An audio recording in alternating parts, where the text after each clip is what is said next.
안녕하십니까, 이진우입니다. 한국은행이 지금껏 한 번도 해보지 않은 방식으로 길을 걸어가기로 했습니다. 사상 처음으로 기준금리를 한꺼번에 0.5%포인트를 어제 올렸는데요. 그러면 앞으로 기준금리가 어느 정도까지 올라갈지, 그리고 대출금리는 또 얼마나 오를지 살펴보겠습니다. 덧붙여서 간밤에 나온 미국의 소비자 물가지수 소식도 전해드리겠습니다. 최근에 무상증자를 발표하는 상장 기업들이 늘고 있다는군요. 무상증자는 왜 하는 거고, 기업이 무상증자를 하면 그 기업과 그 기업 주식 투자자들에게는 어떤 영향이 있는 건지, 요즘 무상증자를 둘러싼 재미있는 일들이 벌어지고 있어서요. 이 이야기도 전해드리겠습니다. 신임 금융위원장이 주가 하락을 막기 위해서 공매도를 당분간 못하게 하는 걸 검토할 수도 있다고 언급하면서 공매도가 또 한 번 도마에 오르고 있습니다. 지금은 코스피 200, 코스닥 150에 포함되어 있는 종목에 대해서만 공매도가 허용되고 있는데, 지금 공매도가 뭐가 문제라는 건지 다시 한번 좀 들여다보죠. 7월 14일 목요일 손에 잡히는 경제 바로 시작합니다.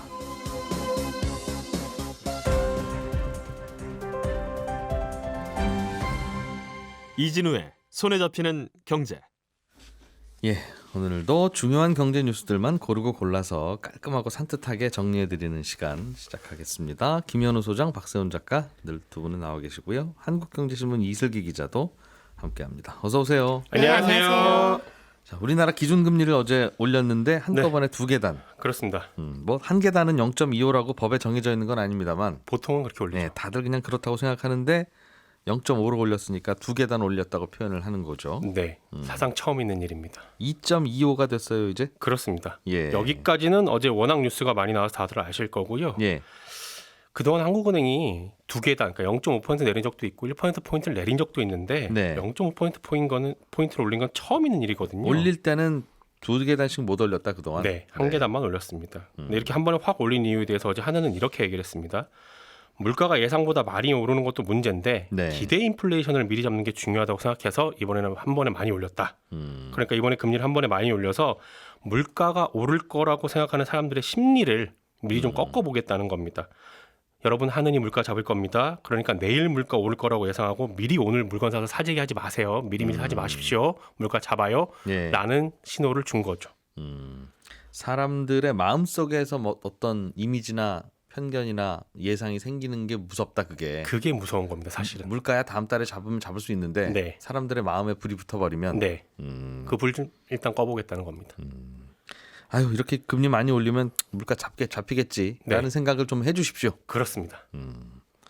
알겠습니다. 그래서 0.5%포인트를 올렸다. 네. 사실은 뭐 우리가 기준금리로 예금하지도 않고 기준금리로 대출받지도 않고, 네. 뭐 기준금리가 어디에 적용되는 건 없으니까, 네. 그거야 뭐. 그런데 중요한 건 이제 내 대출금리 뭐 또는 뭐 내 예금금리, 네. 이제 이런 거 어떻게 변하느냐가 관건이라 관심인 거잖아요. 그렇죠. 여기에 대해서는 앞으로 얼마나 기준금리를 올릴지 이 전망에 따라서 방금 제가 제시기했던 궁금함이 답이 나올 텐데, 네. 얼마나 앞으로 더 올리겠다는 겁니까? 저는 어제 한은 총재의 답변을 듣고 속이 좀 시원했는데, 왜냐하면 그 전까지만 해도 이 기준금리를 얼마나 올릴 거냐고 한은 총재한테 물으면 이렇게 답을 합니다. 예.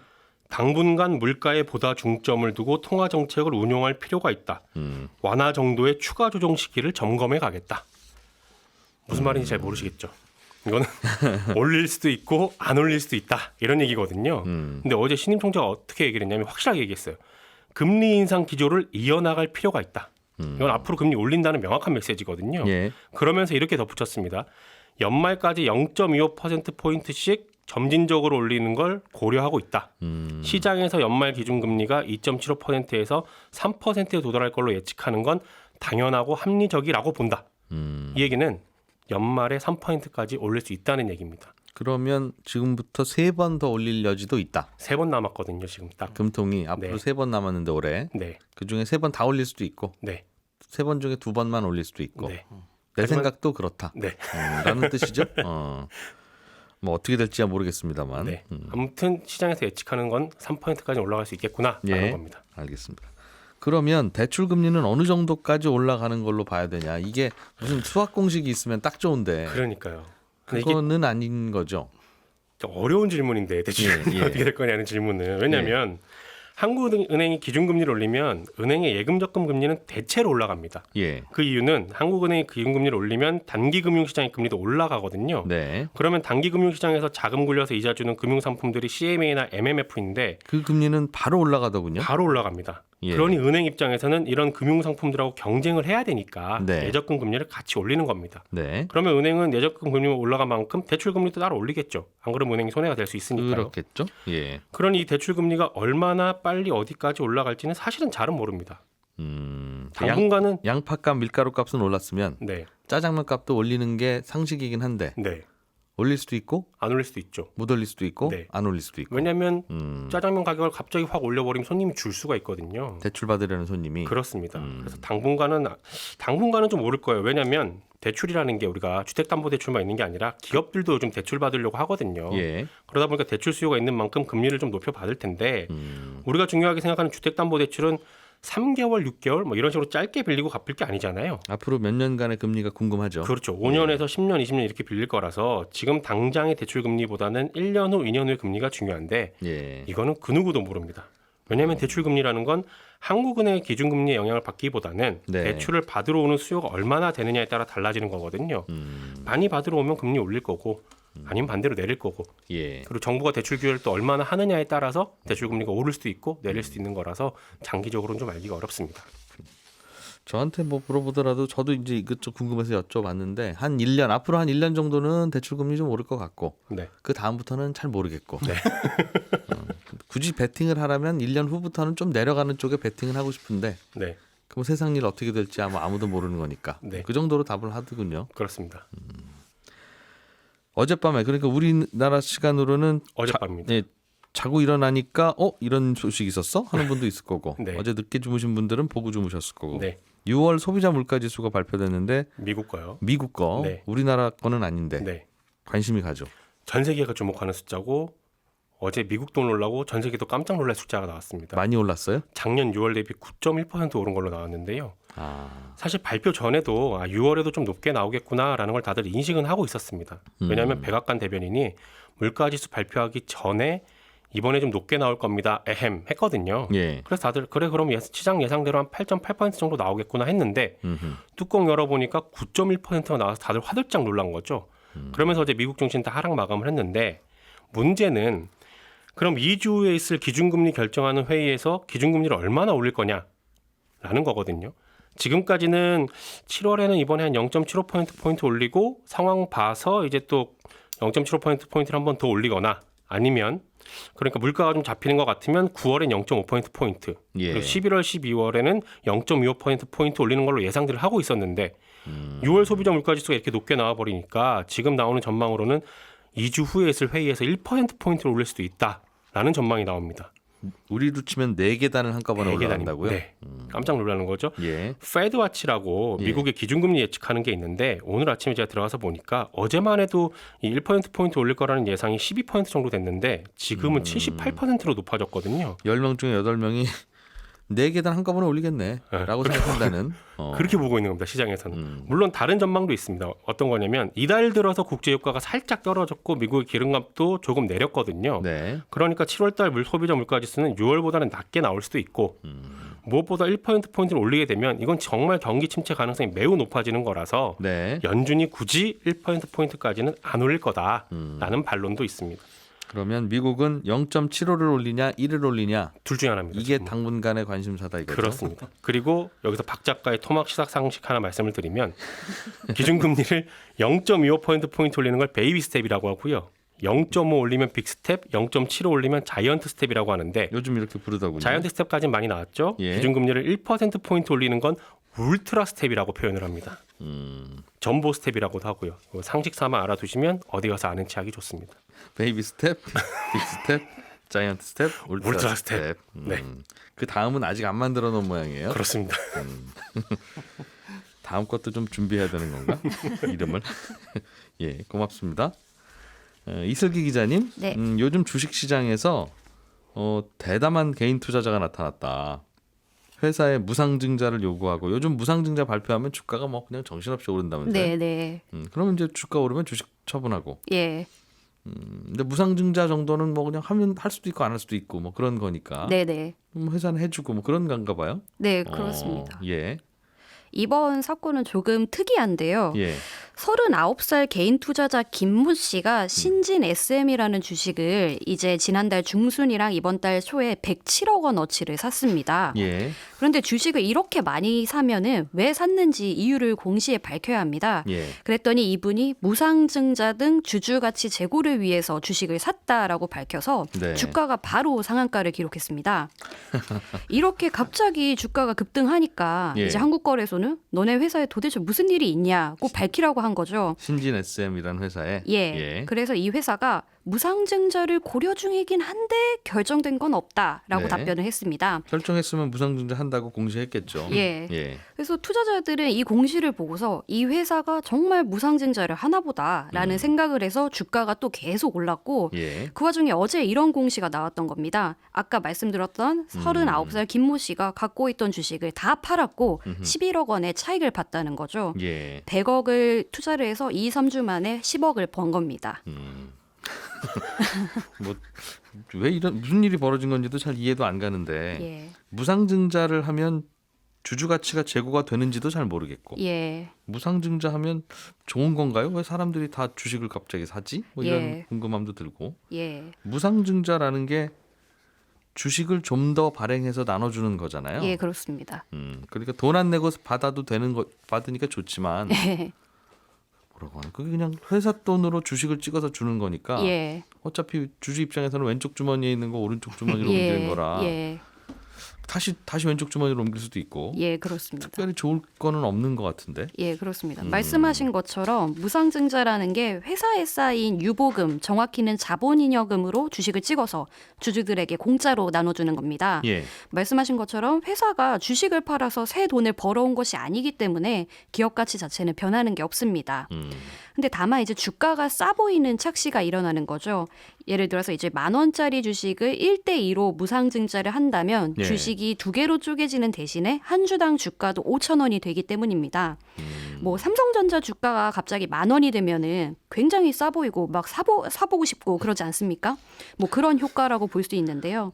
최근에 주식시장에 좋은 소식이 워낙 없다 보니까 이 예. 착시마저 몇 안 되는 호재로 받아들여져서 무상증자만 한다 하면은 주가가 오르고 있습니다. 그렇군요. 무상증자하는 회사가 요즘 그렇게 많아요? 네, 그게 요즘에 투자자들의 요구가 그렇게 많다고 합니다. 그 회사에 이제 무상증자라도 해서 주가를 받쳐라라고 요구를 한다는 겁니다. 무상증자야 뭐 해도 그만 안 해도 그만 액면 분할 같은 거니까. 예. 근데 실제로 이제 지난달부터 지금까지 무상증자를 결정한 상장사만 총 12곳이고 이제 작년 같은 기간에는 단 한 곳도 없었다는 점을 감안하면은 굉장히 많이 늘어난 겁니다. 예. 이게 주가가 이렇게 받쳐지면은 VC, 벤처캐피탈 같은 큰 손한테는 굉장히 호재입니다. 이 사람들은 물려 있는 주식을 어서 팔아야 다른 회사에 또 투자를 할 수 있으니까요. 네. 근데 요즘은 증시가 너무 안 좋아서 손만 빨고 있는 상황이었는데 무상증자 발표 공시가 뜬다? 그럼 이제 VC들이 이때다 싶어서 주식을 다 팔고 있습니다.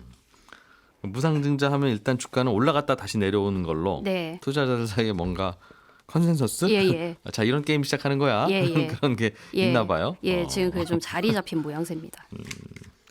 아무 의미 없는 건데. 그러면 기업 입장에서는 아무 의미 없지만 해라라고 하는 주주들이 요구에 대해서 안 할랍니다 하기도 참 뭐하겠습니다. 예, 그렇습니다. 영업을 잘해서 이익을 올려 그러면 아유 그건 되게 어려운 건데 그러면 무상증자라도 해 그러면 그거는 좀 해도 되나 이런 생각도 들 거고 예. 고려할 바는 없어요. 어려움은 없습니까 기업 입장에서는? 이게 기업 입장에서도 무상증자가 굉장히 편한 선택지이긴 합니다. 네. 왜냐하면 그 무상증자를 할 때 쓰는 유보금은 보통 주식 발행 초과금이라는 걸 쓰거든요. 예. 예를 들어서 이슬기란 회사를 주당 100원짜리로 세웠는데 네. 상장할 때 엄청 좋게 평가를 받아서 주식을 10,000원에 팔았다. 한 주에. 예. 그러면은 회계상 100원만 회사 자본에 넣고 9,900원은 주식 발행 초과금으로 쌓아두게 돼 있습니다. 우리 회사 주식을 비싸게 프리미엄 받고 팔았다는 그 프리미엄을 의미하는 거죠? 예, 그렇습니다. 근데 이제 법적으로는 이게 나중에 자본 잠식 같은 게 발생하면은 이 초과금으로 메울 수 있게 했습니다. 예. 그래서 회사가 어떻게 될지 모르니까 이 돈을 쌓아두는 경우가 굉장히 많습니다.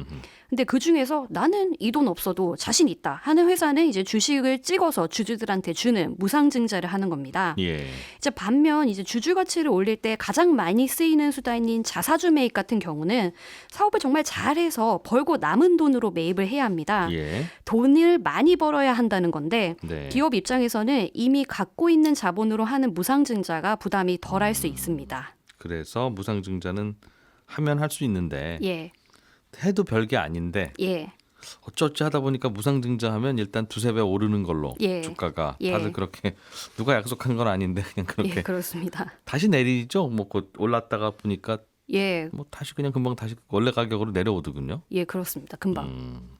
이런 게임 한번 하는 거다. 예, 워낙 계속 내리기만 하니까 네, 계속 내리더라도 한번 올랐다 내려 있는 게 좋지 않느냐. 아 좋죠. 네. 주식시장 보면 다 어른들이 하는 건데 네. 이런 일 벌어지고 있으면 그 청소년들한테 이 아저씨 아주머니들이 하는 이 시장을 설명해 주기가 참 난감해요. 너희들은 세상 합리적으로 살아야 한다. 뭐 이런 얘기는 하면서 어른들이 하는 게임도 보면 중학생들의 게임과 별로 다를 바 없는. 예. 아 죄송합니다. 중학생들이 또 기분이 안 좋아서. 그럴 수 있나요? 김현우 소장님, 네. 공매도가 또 다시 논란입니까? 네, 늘 논란이었지만 다시 한번 이제 도마 위에 올랐는데요. 예. 이 금융위원장이 지금 주식 상황 놓고 필요하면 공매도를 금지할 뿐만 아니라 이 증시안정기금도 활용하겠다. 그러니까 공매도 금지를 다시 한번 생각해 보겠다. 이렇게 얘기를 한 거거든요. 그러니까 코로나가 번진 이후에 2020년 한 3월 정도 급락했었잖아요. 예. 그 이후에 공매도를 전면 금지했었는데 그러다 살짝 풀어줬죠. 근데 최근 증시가 안 좋다 보니까 공매도 금지 가능성을 다시 한번 시사를 한 겁니다. 지금도 공매도가 금지돼 있지는 않습니까? 지금은 자유로운가요? 예, 일부 돼 있습니다. 그러니까 부분적으로 재개돼 있는 건데 코스피 200 그리고 코스닥 150 종목에 속해 있는 이 종목에 대해서만 부분적으로 재개가 된 겁니다. 이게 작년 5월부터 이렇게 풀렸는데 예. 이걸 뭐 다시 금지하냐 마냐 이것도 이제 문제긴 한데 기존부터 계속 얘기가 나왔던 게 이 금지 대상에서 제외돼 왔던 대상들이 있어요. 그걸 이제 모두 막으라는 지적들이 있었는데 그 중에 하나가 이 시장 조성자라는 게 있습니다. 이 부분에 대해서도 이제 막아야 된다 혹은 없애야 된다라는 얘기가 많이 있는 거죠. 그러니까 수천 개 되는 상장 회사 중에 예. 코스피에서 200 종목, 코스닥에서 150 종목에 대해서만 공매도가 허용되어 있는데 그렇죠. 가만히 보면 그 이외의 종목에서도 공매도를 하는 케이스들이 있더라. 네, 그렇습니다. 너 왜 공매도해? 금지인데?라고 물어보면 네. 저는 시장 조성자인데요. 네. 하는 경우들이 있어서 맞습니다. 저 친구들 뭐냐 하는 논란이 있다는 거죠. 네. 그 시장 조성자가 뭐냐? 예. 그러니까 시장에서 거래를 활발하게 할 수 있게끔 환경을 조성하는 사람들입니다. 사람이라고 하기엔 뭐한데 이제 증권사인데 예를 들어서 우리가 집을 사러 갔는데 마음에 드는 가격대에 매물이 없다. 그러면 예. 마음에 드는 가격대에 매물이 나올 때까지 기다려야 되잖아요. 그렇죠. 가격이 떨어질 때까지 기다리거나 예. 또 집을 팔려는 사람도 내가 원하는 가격에 내놨는데 그 가격에 사라겠다는 사람이 없으면 마냥 또 기다려야 되고요. 계속 기다려야죠. 맞습니다. 예. 주식시장도 마찬가지입니다. 누구는 10,000원에 내놓고 누구는 1,500원에 내놨다. 이 중간에 가격대가 이렇게 뜨게 되면 체결이 안 됩니다. 그렇겠죠. 계속 뭐 눈치 보고 있겠죠. 그렇습니다. 예. 근데 특히나 그런 종목이 막 거래량이 뜸한 사람들이 별로 이제 인기를 갖지 않는 사람들의 인기를 못 받는 거래량이 뜸한 종목이다라고 한다면 더더욱 체결이 어려운데 이런 상황에서 촘촘하게 매물을 내놓는 역할을 하는 게 시장 조성자다라는 거죠. 촘촘하게 사주기도 하고 촘촘하게 팔아주기도 하고 뭐 매물을 내놓기도 하고 사주기도 하고 매수자가 없으면 제가 사드릴게요. 그렇습니다. 매도자가 없으면 제거 제가 사가세요. 팔게요. 뭐 이러는 맞습니다. 근데 지금 말씀하신 것처럼 제가 사드릴게요는 문제가 안 되는데 제가 팔게요 하려면 매물이 있어야 되잖아요. 그렇죠. 주식을 갖고 있어야 되는데 그 많은 주식을 늘 이것 때문에 들고 있을 수는 없다 보니까 네. 빌려다가 팝니다. 빌려다가 시장 조성자는 그렇습니다. 그게 바로 이제 공매도죠. 그러니까 시장 조성자는 그 역할을 하기 위해서는 어쩔 수 없이 이 공매도를 허용해 줄 수밖에 없어가지고 계속 이제 운영이 되었던 건데 예. 이런 시장 조성자들한테는 일부 규제하고 세금도 면제를 해줍니다. 작년에 공매도에 근데 적용되는 일반적인 공매도에는 업틱룰이라는 게 적용이 되거든요. 이게 뭐냐면 룰. 예. 체결가보다는 항상 한 틱 높게 이게 틱이라는 게 그냥 가격의 단위 호가? 예, 호가 단위라고 보시면 됩니다. 그러니까 방금 체결된 가격보다는 하나는 무조건 높게 해야 주가가 쭉쭉쭉쭉쭉 떨어지는 거를 막을 수 있기 때문에 그 업틱룰이라는 걸 적용을 하거든요. 지금 주가가 10,000원이면 예. 10,000원의 공매도 이건 안 되고 예. 10,100원의 공매도 그렇죠. 이건 그런 된다. 식으로. 예. 그런 식으로 하나는 올려야 되는데 예. 이 시장 조성자들한테는 요걸 면제를 해줬었어요. 이것도 면제됐었는데 사실상 근데 그런 경우가 없다라고 해가지고 이 면제도 작년에는 폐지가 됐거든요.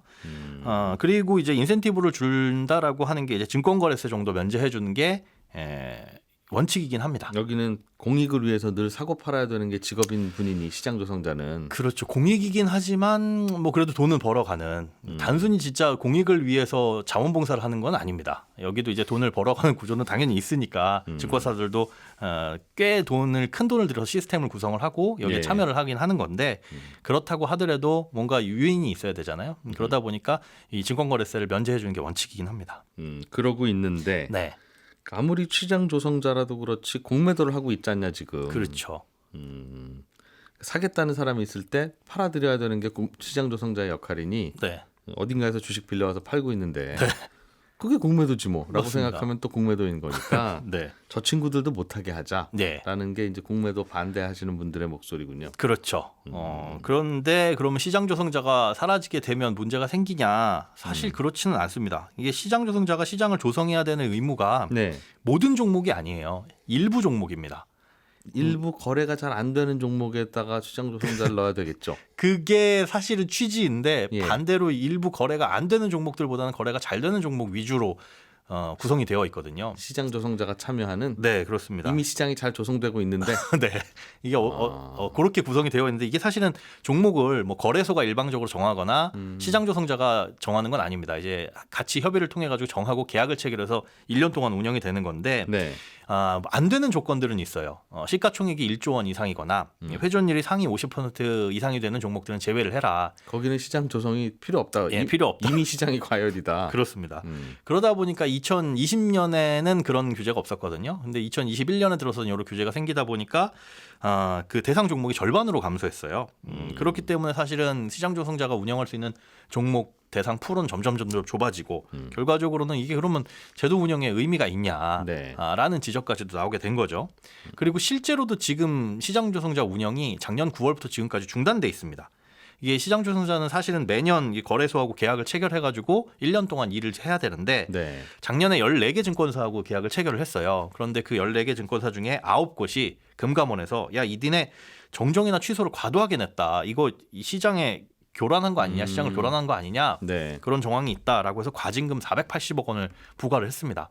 증권사들한테. 네, 그러니까 증권사들이 반발을 하면서 이럴 거면 우리 안 해 하고 14개 증권사가 전부 다 시장 조성자 운영을 안 하겠다라고 해서 지금은 멈춰 있는 상태예요. 시장 조성을 하려고 효과를 내려고 하다가 사실 분이 있네 그럼 빼는 거고. 네, 그렇죠. 팔려고 하다가 갑자기 파실 분이 나왔네 그럼 또 안 파는 건데. 취소하는 거죠. 우리가 원래 그런 일 하는 사람들인데 왜 시장에서 자꾸 살려다 말려다 이런 거냐라고 과징금을 받으면 그게 너무 과도하다라고 금감원은 본 거고 그 과도한 기준이 뭐냐? 이게 충돌하면서 이제 안 하겠다고 해서 지금 멈춰 있는 상태고 뭐 증권선물위원회에서 결과는 나오겠지만 그런 것 때문에 올해도 계약이 체결이 안 돼서 나 시장 조성자 안 해 그런다는 거죠 증권사들이. 그래 버리고 있습니다. 아, 지금은 그래서 지금은 중단된 그래서 상태라서 손 놓고 있다. 네. 알겠습니다. 그게 또 이슈군요.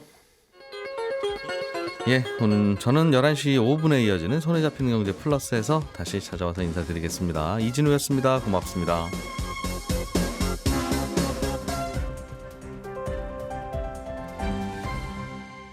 경제를 생각하는 사람들의 즐거운 습관. 이진우의 손에 잡히는 경제.